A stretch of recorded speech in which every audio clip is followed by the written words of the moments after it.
c'est un dimanche de Coupe de France, Cédric, les 16e de finale avec pas mal de matchs qui font le charme de cette compétition entre professionnels et amateurs. Et oui, venez avec moi, je vous emmène du côté de Chauvigny, commune de 7000 habitants à 25 km de Poitiers. Le club local évolue en National 3, c'est l'équivalent de la 5e division, une équipe 100% amateur donc.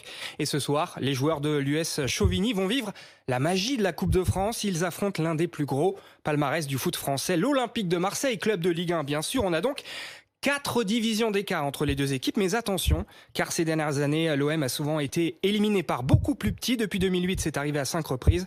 La dernière en date, il y a un an, face à Canet en Roussillon, formation de National 2. Et bien du coup, cet historique donne pas mal d'espoir à Stéphane Maloyer, l'entraîneur de Chauvigny.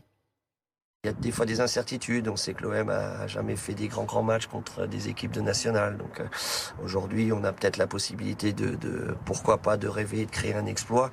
Maintenant, il va falloir être très rigoureux. Voilà, je suis pas inquiet. J'ai jamais trop été inquiet avec cette équipe pour l'instant. Donc j'attends de voir et puis on verra ça sur le rectangle vert.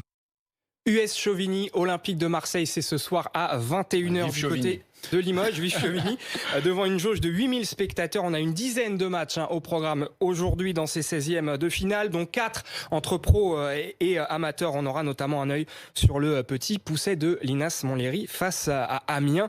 Voilà donc pour le programme qui nous attend aujourd'hui notamment.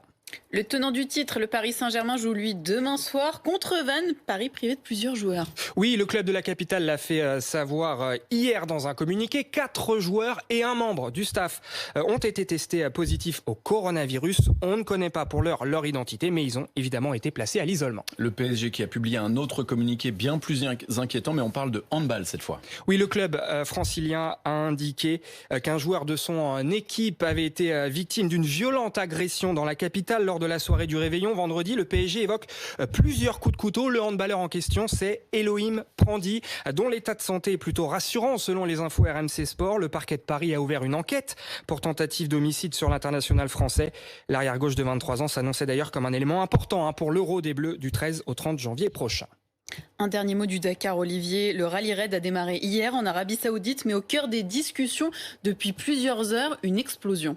Oui, cette 44e édition a commencé avec le prologue ce samedi. Côté moto, c'est l'Australien Daniel Sanders sur KTM qui l'a emporté. En auto, la victoire est revenue à la Toyota du Qatarien Nasser Al-Attiyah. Mais on a surtout appris hier qu'un accident avait eu lieu quelques jours plus tôt. Un pilote français a été grièvement touché au mollet lors de l'explosion de sa voiture d'assistance alors qu'il se rendait aux vérifications techniques d'avant-course. Sur France 4, le directeur du Dakar, David Castera, n'exclut pas un acte malveillant, assurant par ailleurs que des investigations sont en cours. Quant au pilote, il a été opéré sur place. Il doit maintenant être rapatrié en France. Cédric Dandeville pour le journal des sports.